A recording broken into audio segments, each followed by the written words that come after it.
Urush juda ham shafqatsizdir.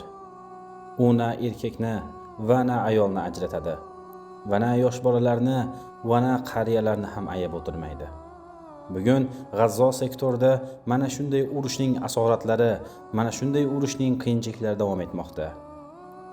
U yerda sulh bo'lgan bo'lsa ham, tinchlik kelishuv bo'lgan bo'lsa ham, bosqinchi yahudlar har zamon, har davrda qilgan ishini, xiyonatlarini davom ettirishmoqda va G'azzo sektorini yana bombardimon qilishmoqda. Va bombardimonlar natijasida qancha erkaklar va ayollar, yosh bolalar va qariyalar shahid bo'lishmoqda va yana qancha musulmonlar yarador bo'lishmoqda. Hasbunalloh va ni'mal vakil. G'azzodagi musulmonlar shunday qiyinchiliklarni, mana shunday musibatlarni va mana shunday og'ir hayotni boshdan o'tkazishmoqda. Bizlar ham mana bu mazlumlarga befarq bo'lmasligimiz kerak. Ularga qo'limizdan kelgan yordamlarni ulashishimiz kerak. Ularni dardlariga malham bo'lishligimiz kerak.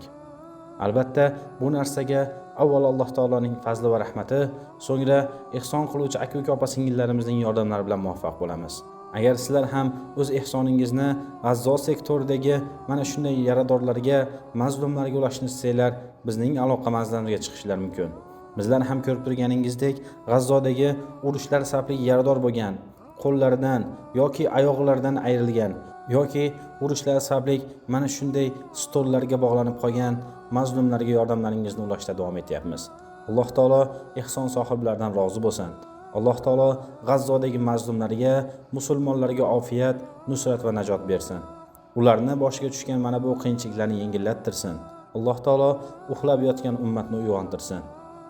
Zolimlarga qarshi musulmonlarni birlashtirsin.